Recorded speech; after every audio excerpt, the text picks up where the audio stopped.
This is the first of the strategies that are very popular in my classroom, and when given choice, students often go straight for this one. It's called storyboardthat.com. You can set up a free account with them, and students can choose to change the layouts. I've included a picture here so that you can see. I always tell them to choose the title, where they put the teaks, the picture, and then a place to write 1 to 3 sentences below. This is perfect no matter what your content area is, because we want to get that cross-content literacy out there. So you can use this for any kind of writing. It can be describing, summarizing, sequencing, comparing and contrasting, cause and effect, and then the fiction applications are endless.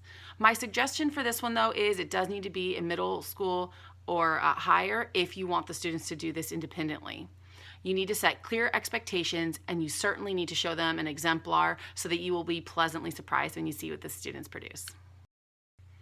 In this 4th grade social studies exemplar, my daughter compared and contrasted farming life in America before and after World War II.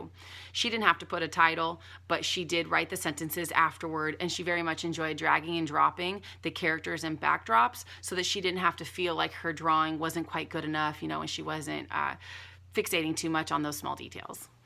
In this 8th grade U.S. history exemplar, my son had to show the different facets of the First Amendment. So he used the word bubbles to make sure that he was using all of his notes clearly for his teacher. In my teacher exemplar, focusing on the Hunger Games, I was to find 3 settings that influenced the plot overall. I actually opened Storyboard That up on the screen, dragged and dropped some settings in there for students to see just how easy it is, so that they could really get to the meat of it, which is focusing on those sentences under the pictures. The second popular project is the infographics. These can be useful to help collect relevant data, write compelling text, and make it visually pleasing.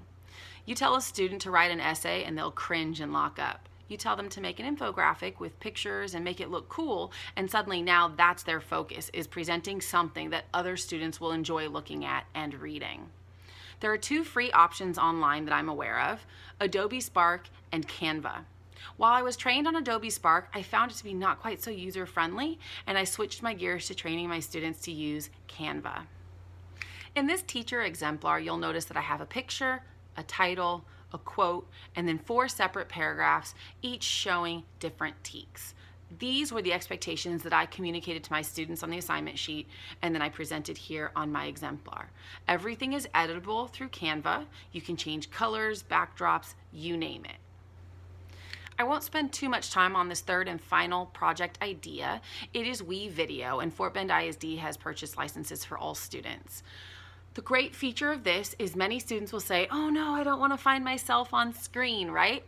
Students can put text only, pictures, they don't have to appear on there at all, and yet they're getting their ideas communicated in a way that is relevant to other teenagers and that provides them a skill that makes them a lifelong learner and definitely a 21st century learner.